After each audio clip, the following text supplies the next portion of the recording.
안녕하십니까?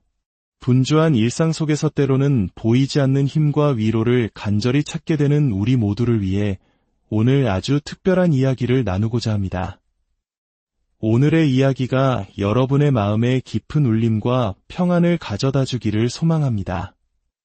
이 귀한 말씀을 더 많은 분들과 나누고 싶으시다면 좋아요와 구독으로 저희 채널에 힘을 보태주시는 것 잊지 말아 주십시오. 여러분의 작은 손길 하나가 누군가에게는 하나님의 크신 은혜를 경험하는 통로가 될 수 있습니다. 주님의 이름으로 여러분 모두를 축복합니다.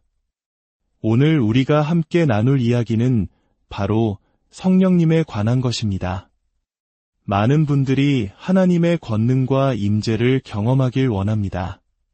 하지만 그 전에 우리는 반드시 성령님이 어떤 분이신지를 먼저 바르게 이해해야 합니다. 만약 우리가 성령님이라는 인격을 알지 못한 채 그저 그분의 능력만을 구한다면 우리는 자칫길을 잃고 신앙의 광신에 빠질 위험이 있기 때문입니다. 이는 마치 위대한 예술가의 인격과 삶은 전혀 이해하지 못한 채 그의 작품이 지닌 기술만을 탐하는 것과 같습니다. 하나님의 능력을 올바르게 이해하기 위한 첫걸음은 성령님을 아는 것입니다. 성령님을 인격적으로 알지 못하면 사람들은 광신자가 됩니다. 그저 능력만을 원하기에 그 능력을 주시는 분의 인격을 간과하게 되는 것입니다. 그러므로 우리는 이 신성한 인격체이신 성령님을 알아야만 합니다. 성령님은 우리의 찬양과 경배를 받기에 합당하신 분이며 우리의 믿음과 사랑, 그리고 우리의 온전한 순복을 받으시기에 합당한 분입니다. 오늘 이 말씀을 마음 깊이 받아들인다면 여러분의 삶은 분명 변화될 것입니다. 성령님은 신성한 분이시기에 우리의 경배와 찬양, 믿음과 사랑, 그리고 순복을 받으시기에 합당한 전능하신 하나님이십니다. 그런데 많은 사람들이 성령님을 어떤 힘이나 영향력 정도로만 생각합니다. 그렇게 생각하는 순간 우리는 그분의 신성한 존재 자체를 부정하는 큰 실수를 저지르게 됩니다. 그분을 단지 영향력이나 힘으로만 볼 때 우리는 그분께 마땅히 드려야 할 예배와 순복이라는 고유한 권리를 빼앗는 것과 같습니다. 생각해 보십시오. 우리가 누군가를 인격체로 보지 않는다면 어찌 그를 경배하고 신뢰하며 그에게 순복할 수 있겠습니까?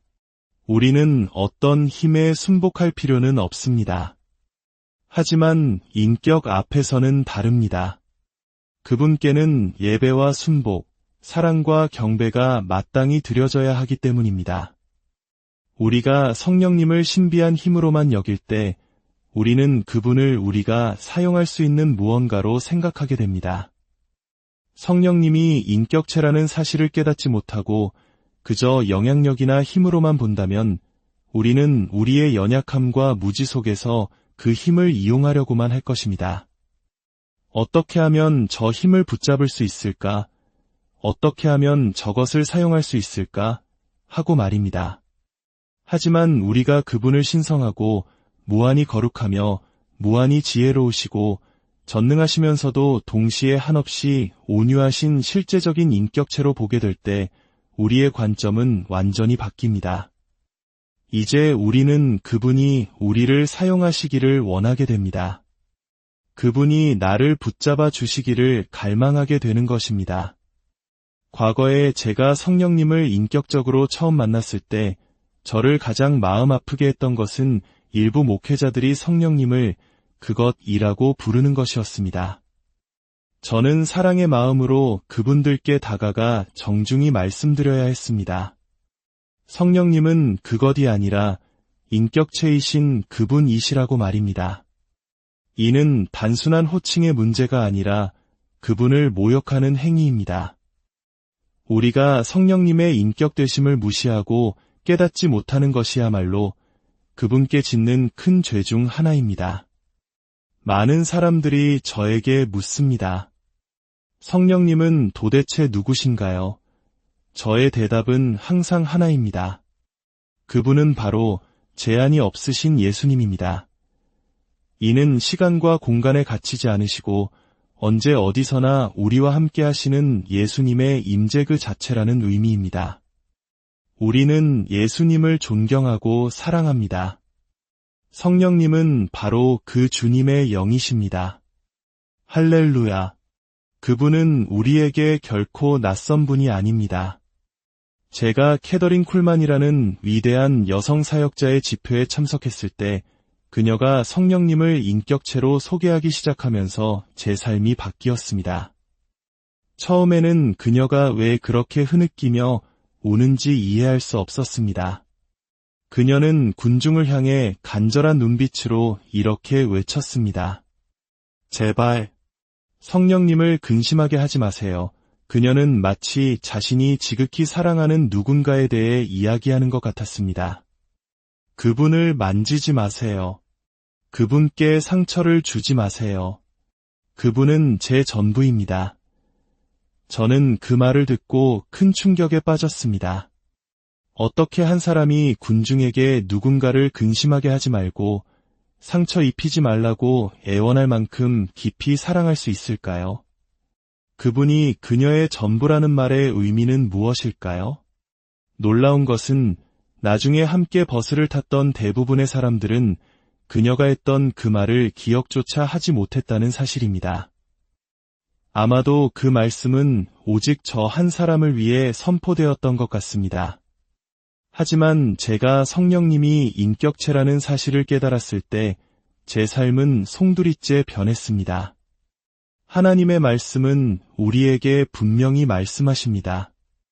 성령님은 예수님처럼 실제적인 분이십니다. 할렐루야.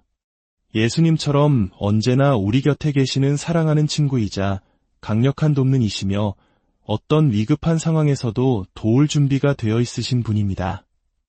성경 고린도전서 2장 10절을 보면 성령님은 지식과 감정, 그리고 의지를 가지신 인격체이심을 알 수 있습니다. 저는 오늘 이 주제에 대해 시간을 들여 천천히 이야기하고자 합니다.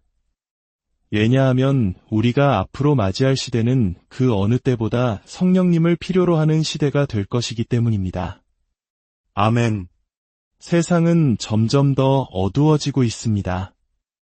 요한계시록에는 주님이 오시기 전에 무적행에서 모든 악한 영들이 풀려날 것이라고 기록되어 있습니다.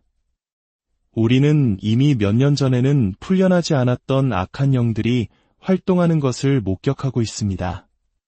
오늘날 세상에 만연한 끔찍한 범죄와 폭력, 그리고 두려움의 배후에는 바로 이러한 악한 영들의 활동이 있습니다. 마지막 때가 가까워질수록 악한 영들의 활동은 더욱 거세질 것입니다. 그리고 날이 어두워질수록 우리는 성령님을 절실히 필요로 하게 될 것입니다. 그분을 인격적으로 알지 못하는 그리스도인은 심각한 위험에 처하게 될 것입니다. 이 혼란하고 어려운 세상 속에서 성령님만이 우리의 유일한 보호자가 되실 것입니다. 아멘. 예수님께서도 말씀하셨습니다. 마지막 때의 미혹이 너무나 강하여 할 수만 있다면 택하신 자들도 넘어뜨리려 할 것이라고 말입니다. 하지만 하나님께서는 그분의 백성을 반드시 지키실 것입니다. 아멘. 이사야서에는 짙은 어둠이 땅과 만민을 덮을 것이라고 예언했지만 교회는 그렇지 않을 것이라고 했습니다. 왜냐하면 하나님의 빛이 우리와 함께하기 때문입니다. 고린도전서 2장 10절은 이렇게 말씀합니다. 오직 하나님이 성령으로 이것을 우리에게 보이셨으니 성령은 모든 것 곧 하나님의 깊은 것까지도 통달하시느니라. 여기서 통달하신다는 말씀을 통해 우리는 성령님께서 지식을 가지고 계심을 알 수 있습니다. 그분은 진리를 이해하시는 존재입니다. 하나님의 가장 깊은 심령까지 아시는 그분의 지식은 얼마나 광대할까요? 성령님은 하나님에 대한 모든 것을 완벽하고 친밀하게 아십니다. 성령님은 모든 것을 통달하시기에 그분이 모르시는 것은 아무것도 없습니다. 그분은 여러분 안에 거하시기에 여러분 자신보다 여러분을 더 잘 아십니다. 성령님께서 여러분에 대해 가지고 계신 지식을 한번 생각해 보십시오. 놀랍게도 성경은 그분이 아시는 모든 것을 우리에게 알려주시기를 원한다고 말씀합니다. 우리가 하나님의 깊은 것을 알 수 있도록 말입니다. 하나님께서 어떤 분이신지를 온전히 아는 데에는 영원의 시간이 걸릴 것입니다. 그리고 그 계시를 우리에게 주시는 분이 바로 성령님이십니다. 11절과 12절은 계속해서 말합니다. 사람의 일을 사람의 속에 있는 영 외에 누가 알리요? 이와 같이 하나님의 일도 하나님의 영 외에는 아무도 알지 못하느니라. 우리가 세상의 영을 받지 아니하고 오직 하나님으로부터 온 영을 받았으니 이는 우리로 하여금 하나님께서 우리에게 은혜로 주신 것들을 알게 하려 하심이라. 이것은 얼마나 놀라운 특권입니까? 성령님께서 아시는 모든 것을 우리에게 값없이 알려주기 원하신다는 것입니다. 세상의 지식을 얻기 위해 우리는 얼마나 많은 돈과 시간을 투자합니까? 하지만 성령님처럼 모든 것을 아시는 분은 없습니다. 그리고 그분이 아시는 모든 지혜가 값없이 우리에게 주어졌습니다. 그분이 우리에게 요구하시는 것은 단 한 가지, 바로 교제입니다. 그저 그분을 알아가기만 하면 됩니다. 로마서 8장 27절은 성령님께서 의지를 가지고 계심을 보여줍니다. 마음을 살피시는 이가 성령의 생각을 아시나니 이는 성령이 하나님의 뜻대로 성도를 위하여 간구하심이니라. 여기서 성령의 생각은 그분의 의지와 결단을 의미합니다. 성령님은 우리를 위해 기도하시기로 결정하시는 분입니다. 성령님은 지식뿐만 아니라 스스로 생각하고 판단하며 행동하시는 의지를 지닌 인격체이십니다. 더욱 감동적인 것은 성령님께서 감정을 가지고 계시다는 사실입니다. 로마서 15장 30절은 말합니다.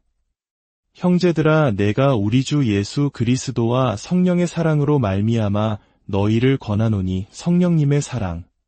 우리는 아버지 하나님의 사랑과 아들 예수님의 사랑에 대해서는 자주 감사하지만 성령님의 사랑에 대해 감사해 본 적이 얼마나 있습니까? 아버지 하나님은 당신을 너무나 사랑하셔서 독생자를 보내셨습니다.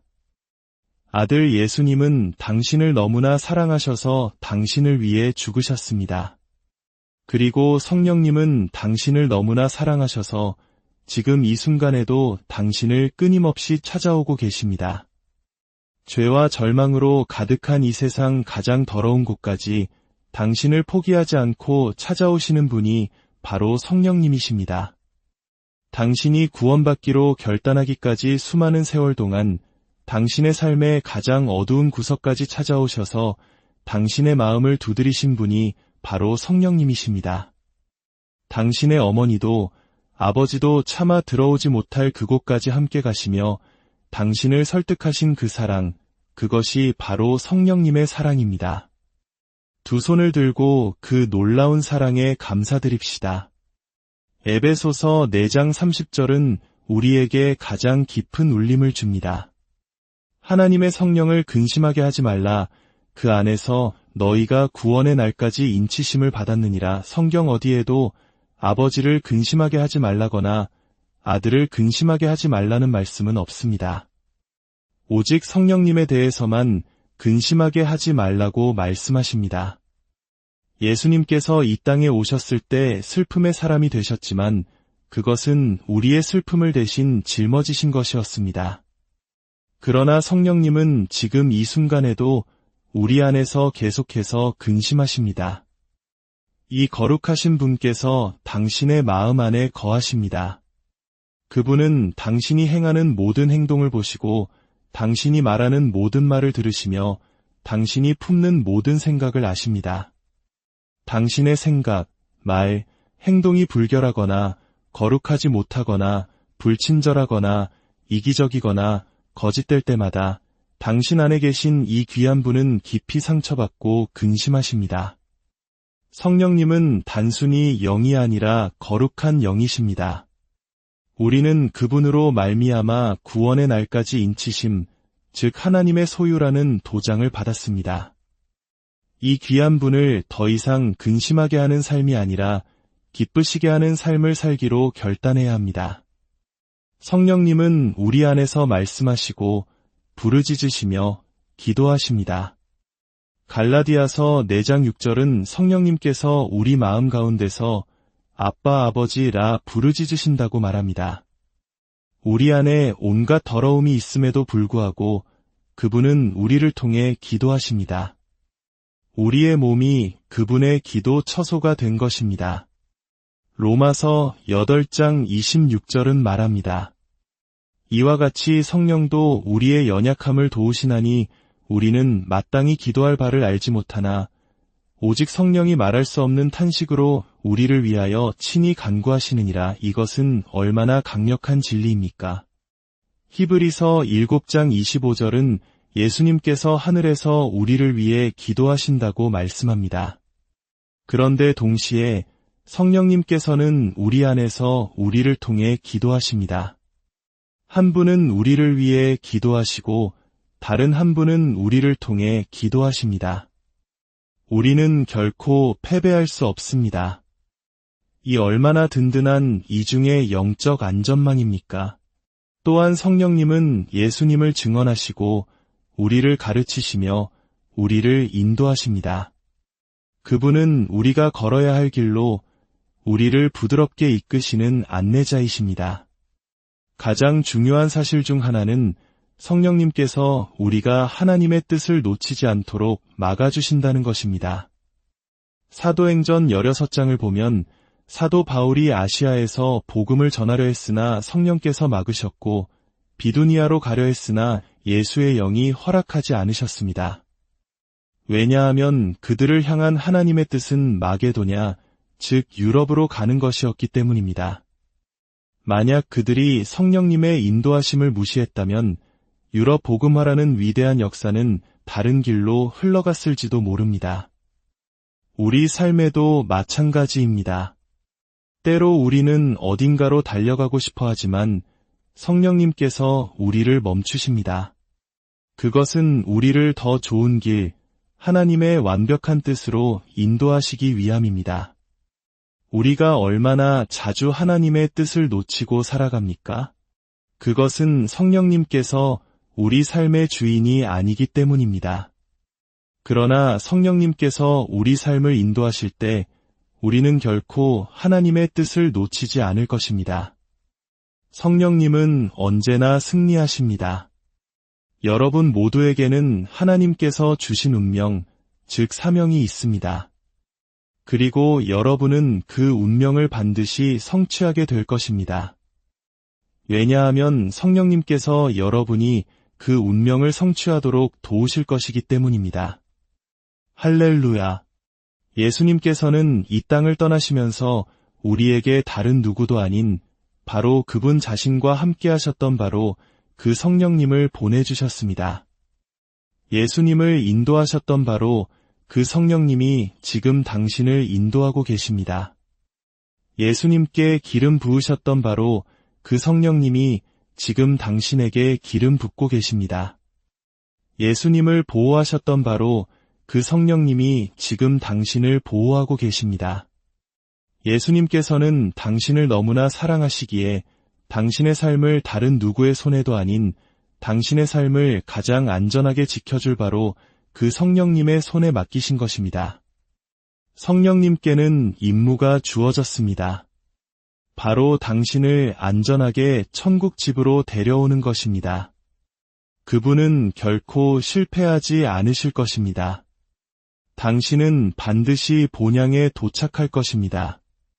성령님께서 당신이 그곳에 도착하도록 만드실 것이기 때문입니다. 할렐루야!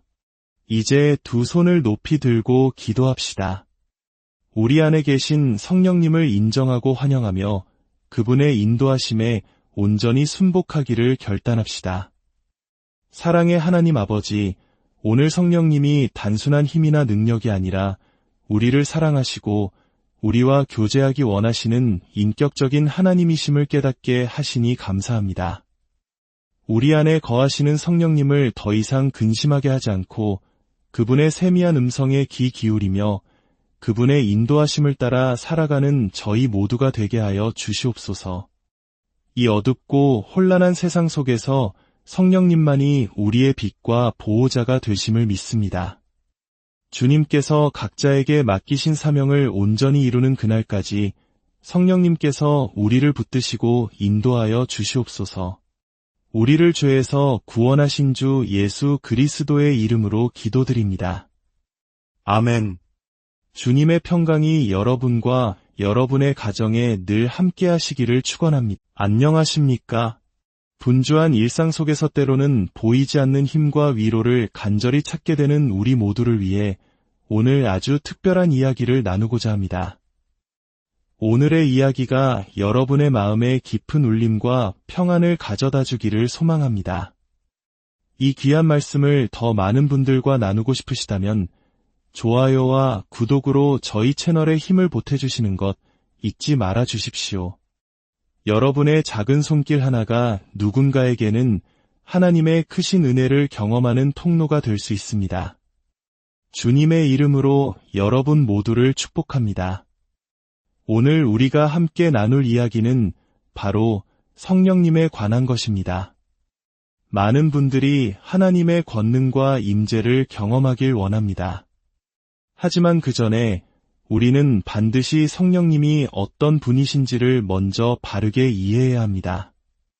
만약 우리가 성령님이라는 인격을 알지 못한 채 그저 그분의 능력만을 구한다면 우리는 자칫길을 잃고 신앙의 광신에 빠질 위험이 있기 때문입니다. 이는 마치 위대한 예술가의 인격과 삶은 전혀 이해하지 못한 채 그의 작품이 지닌 기술만을 탐하는 것과 같습니다. 하나님의 능력을 올바르게 이해하기 위한 첫걸음은 성령님을 아는 것입니다. 성령님을 인격적으로 알지 못하면 사람들은 광신자가 됩니다. 그저 능력만을 원하기에 그 능력을 주시는 분의 인격을 간과하게 되는 것입니다. 그러므로 우리는 이 신성한 인격체이신 성령님을 알아야만 합니다. 성령님은 우리의 찬양과 경배를 받기에 합당하신 분이며 우리의 믿음과 사랑, 그리고 우리의 온전한 순복을 받으시기에 합당한 분입니다. 오늘 이 말씀을 마음 깊이 받아들인다면 여러분의 삶은 분명 변화될 것입니다. 성령님은 신성한 분이시기에 우리의 경배와 찬양, 믿음과 사랑, 그리고 순복을 받으시기에 합당한 전능하신 하나님이십니다. 그런데 많은 사람들이 성령님을 어떤 힘이나 영향력 정도로만 생각합니다. 그렇게 생각하는 순간 우리는 그분의 신성한 존재 자체를 부정하는 큰 실수를 저지르게 됩니다. 그분을 단지 영향력이나 힘으로만 볼 때 우리는 그분께 마땅히 드려야 할 예배와 순복이라는 고유한 권리를 빼앗는 것과 같습니다. 생각해 보십시오. 우리가 누군가를 인격체로 보지 않는다면 어찌 그를 경배하고 신뢰하며 그에게 순복할 수 있겠습니까? 우리는 어떤 힘에 순복할 필요는 없습니다. 하지만 인격 앞에서는 다릅니다. 그분께는 예배와 순복, 사랑과 경배가 마땅히 드려져야 하기 때문입니다. 우리가 성령님을 신비한 힘으로만 여길 때 우리는 그분을 우리가 사용할 수 있는 무언가로 생각하게 됩니다. 성령님이 인격체라는 사실을 깨닫지 못하고 그저 영향력이나 힘으로만 본다면 우리는 우리의 연약함과 무지 속에서 그 힘을 이용하려고만 할 것입니다. 어떻게 하면 저 힘을 붙잡을 수 있을까?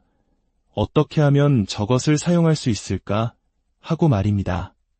하지만 우리가 그분을 신성하고 무한히 거룩하며 무한히 지혜로우시고 전능하시면서도 동시에 한없이 온유하신 실제적인 인격체로 보게 될 때 우리의 관점은 완전히 바뀝니다. 이제 우리는 그분이 우리를 사용하시기를 원하게 됩니다. 그분이 나를 붙잡아 주시기를 갈망하게 되는 것입니다. 과거에 제가 성령님을 인격적으로 처음 만났을 때 저를 가장 마음 아프게 했던 것은 일부 목회자들이 성령님을 그것이라고 부르는 것이었습니다. 저는 사랑의 마음으로 그분들께 다가가 정중히 말씀드려야 했습니다. 성령님은 그것이 아니라 인격체이신 그분이시라고 말입니다. 이는 단순한 호칭의 문제가 아니라 그분을 모욕하는 행위입니다. 우리가 성령님의 인격되심을 무시하고 깨닫지 못하는 것이야말로 그분께 짓는 큰 죄 중 하나입니다. 많은 사람들이 저에게 묻습니다. 성령님은 도대체 누구신가요? 저의 대답은 항상 하나입니다. 그분은 바로 제한이 없으신 예수님입니다. 이는 시간과 공간에 갇히지 않으시고 언제 어디서나 우리와 함께 하시는 예수님의 임재 그 자체라는 의미입니다. 우리는 예수님을 존경하고 사랑합니다. 성령님은 바로 그 주님의 영이십니다. 할렐루야. 그분은 우리에게 결코 낯선 분이 아닙니다. 제가 캐더린 쿨만이라는 위대한 여성 사역자의 집회에 참석했을 때 그녀가 성령님을 인격체로 소개하기 시작하면서 제 삶이 바뀌었습니다. 처음에는 그녀가 왜 그렇게 흐느끼며 우는지 이해할 수 없었습니다. 그녀는 군중을 향해 간절한 눈빛으로 이렇게 외쳤습니다. 제발, 성령님을 근심하게 하지 마세요. 그녀는 마치 자신이 지극히 사랑하는 누군가에 대해 이야기하는 것 같았습니다. 그분을 만지지 마세요. 그분께 상처를 주지 마세요. 그분은 제 전부입니다. 저는 그 말을 듣고 큰 충격에 빠졌습니다. 어떻게 한 사람이 군중에게 누군가를 근심하게 하지 말고 상처 입히지 말라고 애원할 만큼 깊이 사랑할 수 있을까요? 그분이 그녀의 전부라는 말의 의미는 무엇일까요? 놀라운 것은 나중에 함께 버스를 탔던 대부분의 사람들은 그녀가 했던 그 말을 기억조차 하지 못했다는 사실입니다. 아마도 그 말씀은 오직 저 한 사람을 위해 선포되었던 것 같습니다. 하지만 제가 성령님이 인격체라는 사실을 깨달았을 때 제 삶은 송두리째 변했습니다. 하나님의 말씀은 우리에게 분명히 말씀하십니다. 성령님은 예수님처럼 실제적인 분이십니다. 할렐루야. 예수님처럼 언제나 우리 곁에 계시는 사랑하는 친구이자 강력한 돕는이시며 어떤 위급한 상황에서도 도울 준비가 되어 있으신 분입니다. 성경 고린도전서 2장 10절을 보면 성령님은 지식과 감정, 그리고 의지를 가지신 인격체이심을 알 수 있습니다. 저는 오늘 이 주제에 대해 시간을 들여 천천히 이야기하고자 합니다. 왜냐하면 우리가 앞으로 맞이할 시대는 그 어느 때보다 성령님을 필요로 하는 시대가 될 것이기 때문입니다. 아멘. 세상은 점점 더 어두워지고 있습니다. 요한계시록에는 주님이 오시기 전에 무적행에서 모든 악한 영들이 풀려날 것이라고 기록되어 있습니다. 우리는 이미 몇 년 전에는 풀려나지 않았던 악한 영들이 활동하는 것을 목격하고 있습니다. 오늘날 세상에 만연한 끔찍한 범죄와 폭력, 그리고 두려움의 배후에는 바로 이러한 악한 영들의 활동이 있습니다. 마지막 때가 가까워질수록 악한 영들의 활동은 더욱 거세질 것입니다. 그리고 날이 어두워질수록 우리는 성령님을 절실히 필요로 하게 될 것입니다. 그분을 인격적으로 알지 못하는 그리스도인은 심각한 위험에 처하게 될 것입니다. 이 혼란하고 어려운 세상 속에서 성령님만이 우리의 유일한 보호자가 되실 것입니다. 아멘. 예수님께서도 말씀하셨습니다. 마지막 때의 미혹이 너무나 강하여 할 수만 있다면 택하신 자들도 넘어뜨리려 할 것이라고 말입니다. 하지만 하나님께서는 그분의 백성을 반드시 지키실 것입니다. 아멘. 이사야서에는 짙은 어둠이 땅과 만민을 덮을 것이라고 예언했지만 교회는 그렇지 않을 것이라고 했습니다. 왜냐하면 하나님의 빛이 우리와 함께하기 때문입니다. 고린도전서 2장 10절은 이렇게 말씀합니다.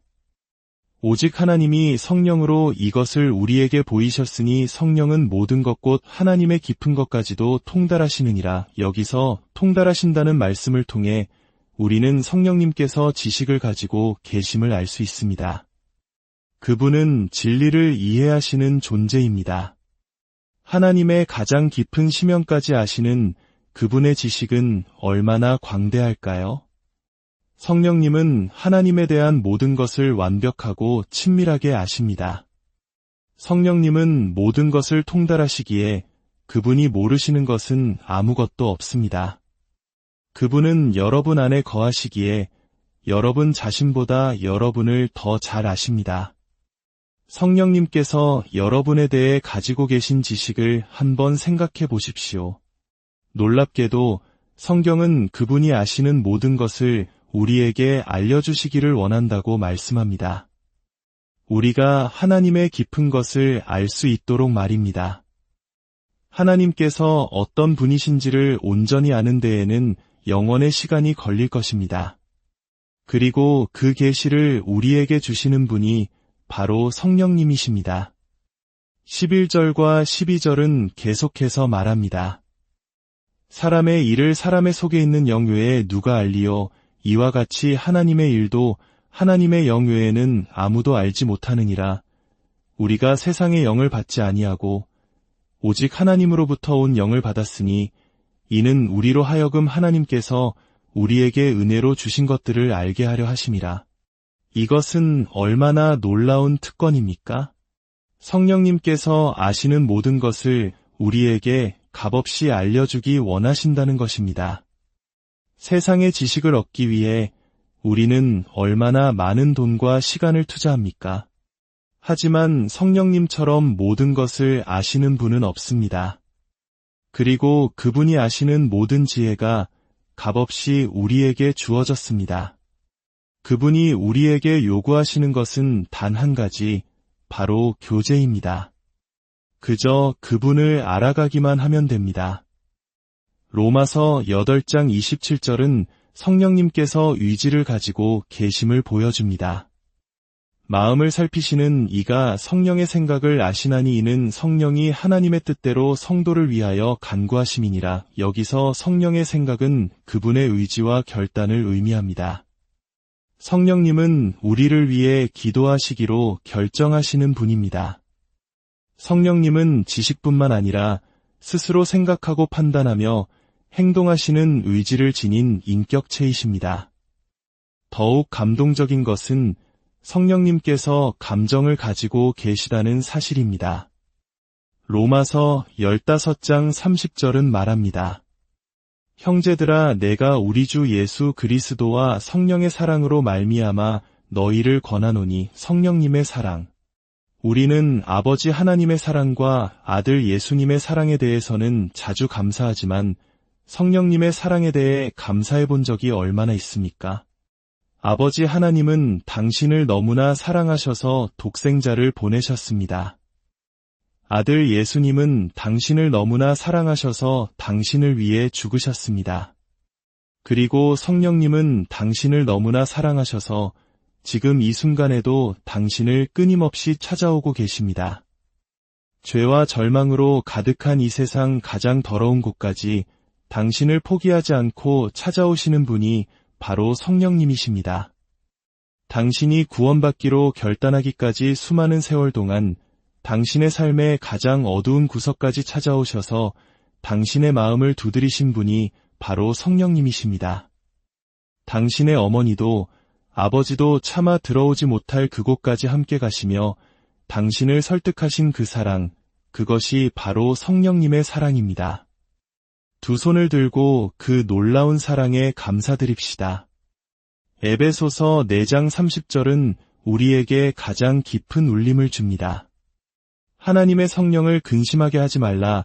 그 안에서 너희가 구원의 날까지 인치심을 받았느니라. 성경 어디에도 아버지를 근심하게 하지 말라거나 아들을 근심하게 하지 말라는 말씀은 없습니다. 오직 성령님에 대해서만 근심하게 하지 말라고 말씀하십니다. 예수님께서 이 땅에 오셨을 때 슬픔의 사람이 되셨지만 그것은 우리의 슬픔을 대신 짊어지신 것이었습니다. 그러나 성령님은 지금 이 순간에도 우리 안에서 계속해서 근심하십니다. 이 거룩하신 분께서 당신의 마음 안에 거하십니다. 그분은 당신이 행하는 모든 행동을 보시고 당신이 말하는 모든 말을 들으시며 당신이 품는 모든 생각을 아십니다.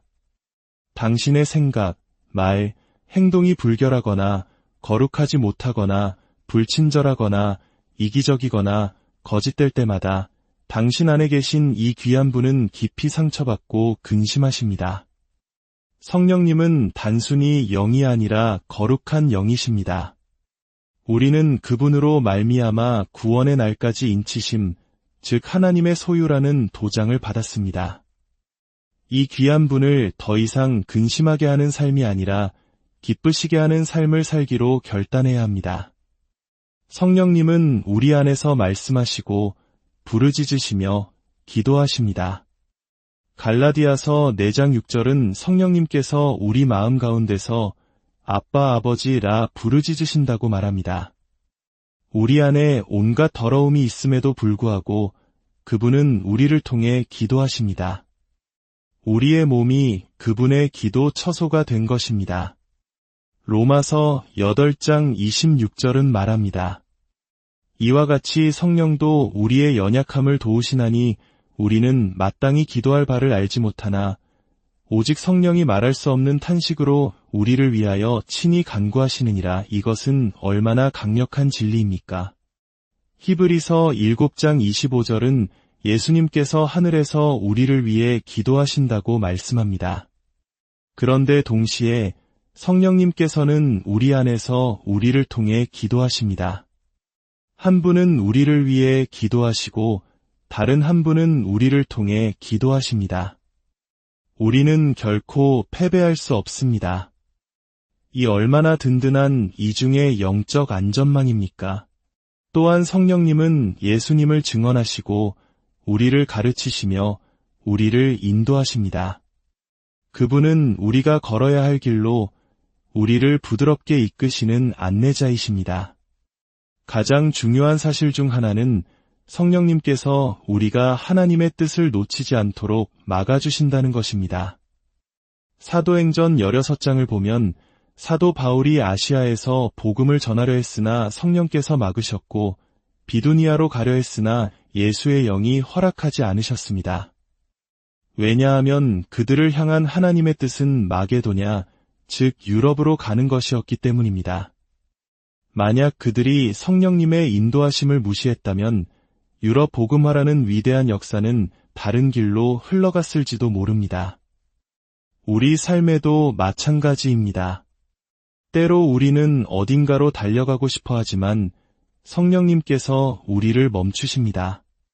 그것은 우리를 더 좋은 길, 하나님의 완벽한 뜻으로 인도하시기 위함입니다. 우리가 얼마나 자주 하나님의 뜻을 놓치고 살아갑니까? 그것은 성령님께서 우리 삶의 주인이 아니기 때문입니다. 그러나 성령님께서 우리 삶을 인도하실 때 우리는 결코 하나님의 뜻을 놓치지 않을 것입니다. 성령님은 언제나 승리하십니다. 여러분 모두에게는 하나님께서 주신 운명, 즉 사명이 있습니다. 그리고 여러분은 그 운명을 반드시 성취하게 될 것입니다. 왜냐하면 성령님께서 여러분이 그 운명을 성취하도록 도우실 것이기 때문입니다. 할렐루야! 예수님께서는 이 땅을 떠나시면서 우리에게 다른 누구도 아닌 바로 그분 자신과 함께 하셨던 바로 그 성령님을 보내주셨습니다. 예수님을 인도하셨던 바로 그 성령님이 지금 당신을 인도하고 계십니다. 예수님께 기름 부으셨던 바로 그 성령님이 지금 당신에게 기름 붓고 계십니다. 예수님을 보호하셨던 바로 그 성령님이 지금 당신을 보호하고 계십니다. 예수님께서는 당신을 너무나 사랑하시기에 당신의 삶을 다른 누구의 손에도 아닌 당신의 삶을 가장 안전하게 지켜줄 바로 그 성령님의 손에 맡기신 것입니다. 성령님께는 임무가 주어졌습니다.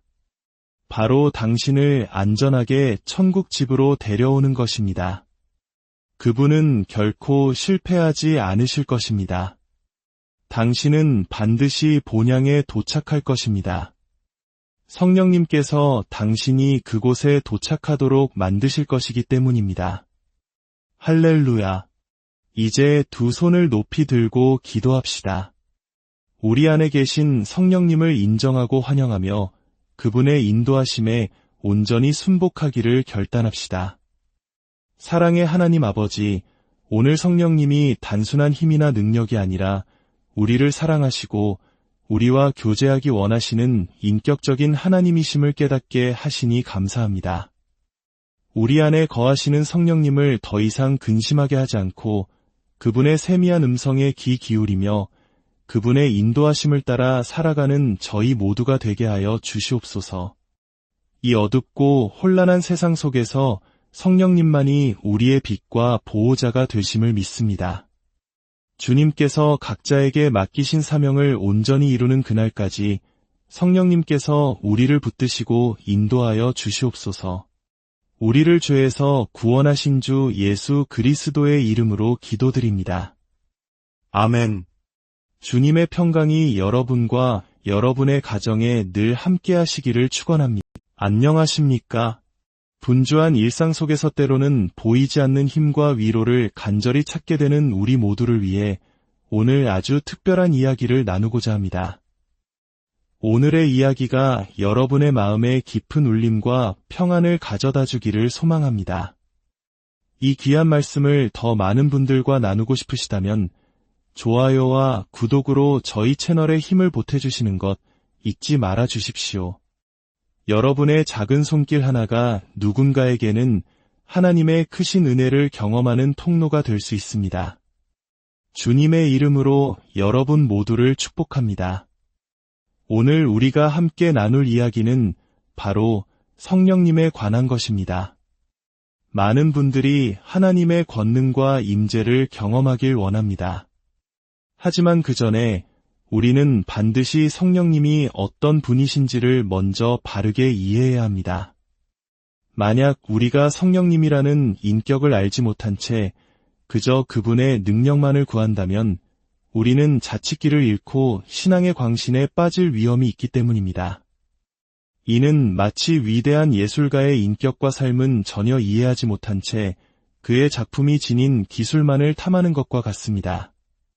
하나님의 능력을 올바르게 이해하기 위한 첫걸음은 성령님을 아는 것입니다. 성령님을 인격적으로 알지 못하면 사람들은 광신자가 됩니다. 그저 능력만을 원하기에 그 능력을 주시는 분의 인격을 간과하게 되는 것입니다. 그러므로 우리는 이 신성한 인격체이신 성령님을 알아야만 합니다.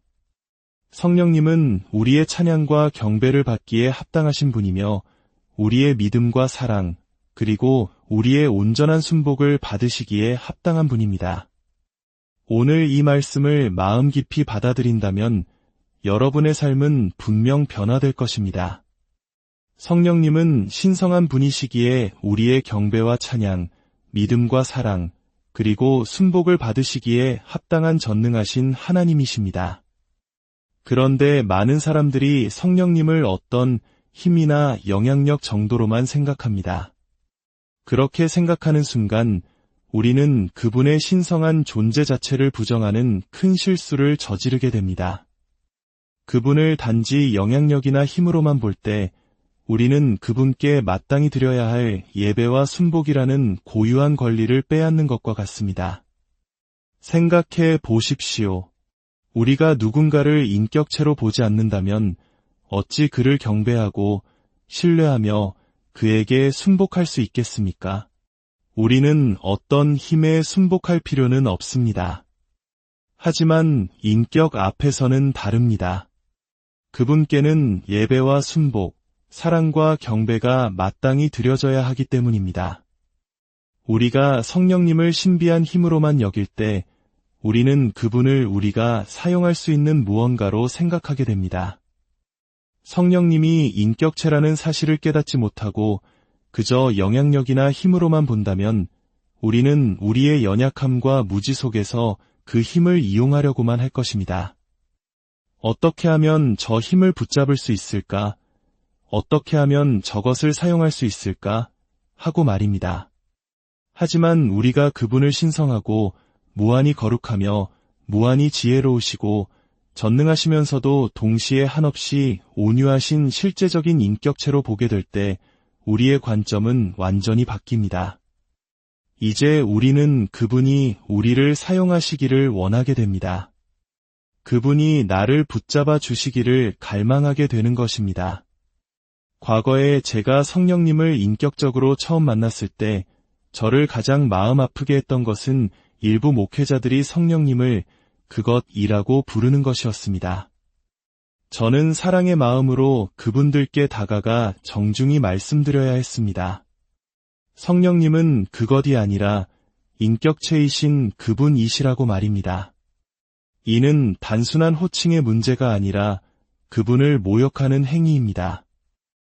우리가 성령님의 인격되심을 무시하고 깨닫지 못하는 것이야말로 그분께 짓는 큰 죄 중 하나입니다. 많은 사람들이 저에게 묻습니다. 성령님은 도대체 누구신가요? 저의 대답은 항상 하나입니다. 그분은 바로 제한이 없으신 예수님입니다. 이는 시간과 공간에 갇히지 않으시고 언제 어디서나 우리와 함께 하시는 예수님의 임재 그 자체라는 의미입니다. 우리는 예수님을 존경하고 사랑합니다. 성령님은 바로 그 주님의 영이십니다. 할렐루야. 그분은 우리에게 결코 낯선 분이 아닙니다. 제가 캐더린 쿨만이라는 위대한 여성 사역자의 집회에 참석했을 때 그녀가 성령님을 인격체로 소개하기 시작하면서 제 삶이 바뀌었습니다. 처음에는 그녀가 왜 그렇게 흐느끼며 우는지 이해할 수 없었습니다. 그녀는 군중을 향해 간절한 눈빛으로 이렇게 외쳤습니다. 제발, 성령님을 근심하게 하지 마세요.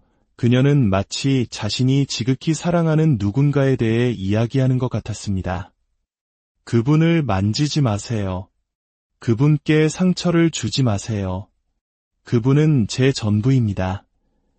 저는 그 말을 듣고 큰 충격에 빠졌습니다. 어떻게 한 사람이 군중에게 누군가를 근심하게 하지 말고 상처 입히지 말라고 애원할 만큼 깊이 사랑할 수 있을까요? 그분이 그녀의 전부라는 말의 의미는 무엇일까요? 놀라운 것은 나중에 함께 버스를 탔던 대부분의 사람들은 그녀가 했던 그 말을 기억조차 하지 못했다는 사실입니다. 아마도 그 말씀은 오직 저 한 사람을 위해 선포되었던 것 같습니다. 하지만 제가 성령님이 인격체라는 사실을 깨달았을 때 제 삶은 송두리째 변했습니다. 하나님의 말씀은 우리에게 분명히 말씀하십니다. 성령님은 예수님처럼 실제적인 분이십니다. 할렐루야. 예수님처럼 언제나 우리 곁에 계시는 사랑하는 친구이자 강력한 돕는 이시며 어떤 위급한 상황에서도 도울 준비가 되어 있으신 분입니다. 성경 고린도전서 2장 10절을 보면 성령님은 지식과 감정, 그리고 의지를 가지신 인격체이심을 알 수 있습니다. 저는 오늘 이 주제에 대해 시간을 들여 천천히 이야기하고자 합니다. 왜냐하면 우리가 앞으로 맞이할 시대는 그 어느 때보다 성령님을 필요로 하는 시대가 될 것이기 때문입니다. 아멘. 세상은 점점 더 어두워지고 있습니다. 요한계시록에는 주님이 오시기 전에 무적행에서 모든 악한 영들이 풀려날 것이라고 기록되어 있습니다. 우리는 이미 몇 년 전에는 풀려나지 않았던 악한 영들이 활동하는 것을 목격하고 있습니다. 오늘날 세상에 만연한 끔찍한 범죄와 폭력, 그리고 두려움의 배후에는 바로 이러한 악한 영들의 활동이 있습니다. 마지막 때가 가까워질수록 악한 영들의 활동은 더욱 거세질 것입니다. 그리고 날이 어두워질수록 우리는 성령님을 절실히 필요로 하게 될 것입니다. 그분을 인격적으로 알지 못하는 그리스도인은 심각한 위험에 처하게 될 것입니다. 이 혼란하고 어려운 세상 속에서 성령님만이 우리의 유일한 보호자가 되실 것입니다. 아멘. 예수님께서도 말씀하셨습니다. 마지막 때에 미혹이 너무나 강하여 할 수만 있다면 택하신 자들도 넘어뜨리려 할 것이라고 말입니다. 하지만 하나님께서는 그분의 백성을 반드시 지키실 것입니다. 아멘. 이사야서에는 짙은 어둠이 땅과 만민을 덮을 것이라고 예언했지만 교회는 그렇지 않을 것이라고 했습니다. 왜냐하면 하나님의 빛이 우리와 함께하기 때문입니다. 고린도전서 2장 10절은 이렇게 말씀합니다. 오직 하나님이 성령으로 이것을 우리에게 보이셨으니 성령은 모든 것 곧 하나님의 깊은 것까지도 통달하시느니라. 여기서 통달하신다는 말씀을 통해 우리는 성령님께서 지식을 가지고 계심을 알 수 있습니다. 그분은 진리를 이해하시는 존재입니다. 하나님의 가장 깊은 심령까지 아시는 그분의 지식은 얼마나 광대할까요? 성령님은 하나님에 대한 모든 것을 완벽하고 친밀하게 아십니다. 성령님은 모든 것을 통달하시기에 그분이 모르시는 것은 아무것도 없습니다. 그분은 여러분 안에 거하시기에 여러분 자신보다 여러분을 더 잘 아십니다. 성령님께서 여러분에 대해 가지고 계신 지식을 한번 생각해 보십시오. 놀랍게도 성경은 그분이 아시는 모든 것을 우리에게 알려주시기를 원한다고 말씀합니다. 우리가 하나님의 깊은 것을 알 수 있도록 말입니다. 하나님께서 어떤 분이신지를 온전히 아는 데에는 영원의 시간이 걸릴 것입니다. 그리고 그 계시를 우리에게 주시는 분이 바로 성령님이십니다. 11절과 12절은 계속해서 말합니다. 사람의 일을 사람의 속에 있는 영 외에 누가 알리요? 이와 같이 하나님의 일도 하나님의 영 외에는 아무도 알지 못하느니라. 우리가 세상의 영을 받지 아니하고 오직 하나님으로부터 온 영을 받았으니 이는 우리로 하여금 하나님께서 우리에게 은혜로 주신 것들을 알게 하려 하심이라. 이것은 얼마나 놀라운 특권입니까? 성령님께서 아시는 모든 것을 우리에게 값없이 알려주기 원하신다는 것입니다. 세상의 지식을 얻기 위해 우리는 얼마나 많은 돈과 시간을 투자합니까? 하지만 성령님처럼 모든 것을 아시는 분은 없습니다. 그리고 그분이 아시는 모든 지혜가 값없이 우리에게 주어졌습니다.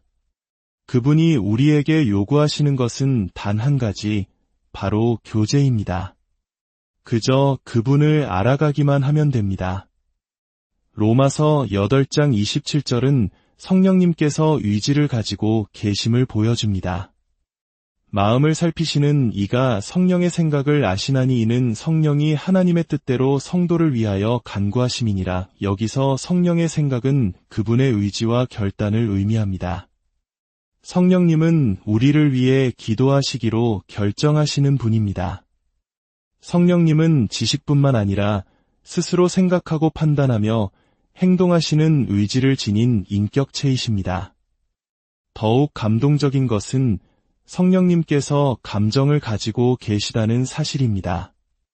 로마서 15장 30절은 말합니다.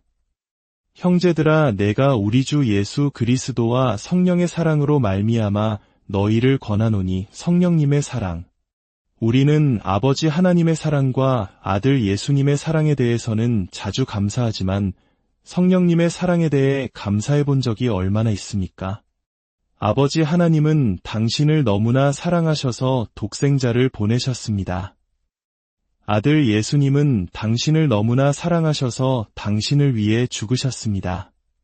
그리고 성령님은 당신을 너무나 사랑하셔서 지금 이 순간에도 당신을 끊임없이 찾아오고 계십니다. 죄와 절망으로 가득한 이 세상 가장 더러운 곳까지 당신을 포기하지 않고 찾아오시는 분이 바로 성령님이십니다.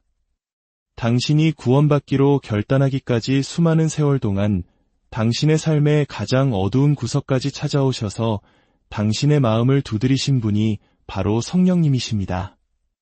당신의 어머니도 아버지도 차마 들어오지 못할 그곳까지 함께 가시며 당신을 설득하신 그 사랑, 그것이 바로 성령님의 사랑입니다. 두 손을 들고 그 놀라운 사랑에 감사드립시다. 에베소서 4장 30절은 우리에게 가장 깊은 울림을 줍니다. 하나님의 성령을 근심하게 하지 말라. 그 안에서 너희가 구원의 날까지 인치심을 받았느니라. 성경 어디에도 아버지를 근심하게 하지 말라거나 아들을 근심하게 하지 말라는 말씀은 없습니다. 오직 성령님에 대해서만 근심하게 하지 말라고 말씀하십니다. 예수님께서 이 땅에 오셨을 때 슬픔의 사람이 되셨지만 그것은 우리의 슬픔을 대신 짊어지신 것이었습니다. 그러나 성령님은 지금 이 순간에도 우리 안에서 계속해서 근심하십니다. 이 거룩하신 분께서 당신의 마음 안에 거하십니다. 그분은 당신이 행하는 모든 행동을 보시고 당신이 말하는 모든 말을 들으시며 당신이 품는 모든 생각을 아십니다. 당신의 생각, 말, 행동이 불결하거나 거룩하지 못하거나 불친절하거나 이기적이거나 거짓될 때마다 당신 안에 계신 이 귀한 분은 깊이 상처받고 근심하십니다. 성령님은 단순히 영이 아니라 거룩한 영이십니다. 우리는 그분으로 말미암아 구원의 날까지 인치심, 즉 하나님의 소유라는 도장을 받았습니다. 이 귀한 분을 더 이상 근심하게 하는 삶이 아니라 기쁘시게 하는 삶을 살기로 결단해야 합니다. 성령님은 우리 안에서 말씀하시고 부르짖으시며 기도하십니다. 갈라디아서 4장 6절은 성령님께서 우리 마음 가운데서 아빠 아버지라 부르짖으신다고 말합니다. 우리 안에 온갖 더러움이 있음에도 불구하고 그분은 우리를 통해 기도하십니다. 우리의 몸이 그분의 기도 처소가 된 것입니다. 로마서 8장 26절은 말합니다. 이와 같이 성령도 우리의 연약함을 도우시나니 우리는 마땅히 기도할 바를 알지 못하나 오직 성령이 말할 수 없는 탄식으로 우리를 위하여 친히 간구하시느니라. 이것은 얼마나 강력한 진리입니까? 히브리서 7장 25절은 예수님께서 하늘에서 우리를 위해 기도하신다고 말씀합니다. 그런데 동시에 성령님께서는 우리 안에서 우리를 통해 기도하십니다. 한 분은 우리를 위해 기도하시고 다른 한 분은 우리를 통해 기도하십니다. 우리는 결코 패배할 수 없습니다. 이 얼마나 든든한 이중의 영적 안전망입니까?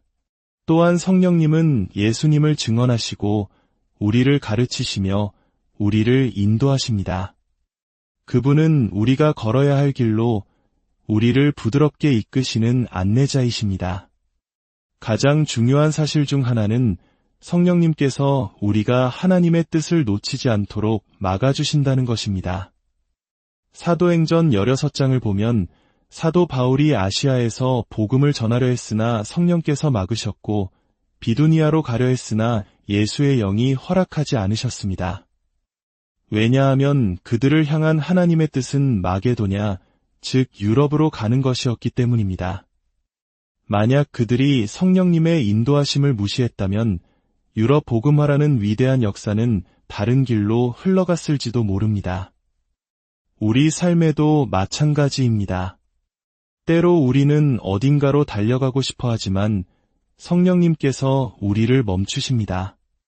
그것은 우리를 더 좋은 길, 하나님의 완벽한 뜻으로 인도하시기 위함입니다.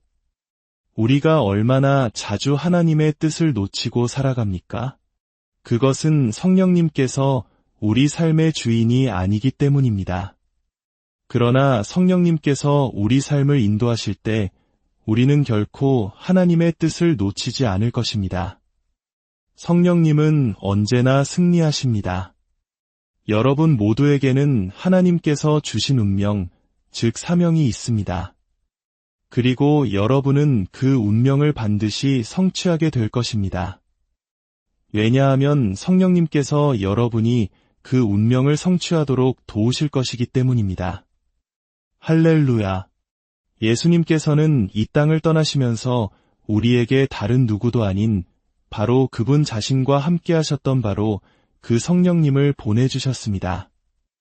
예수님을 인도하셨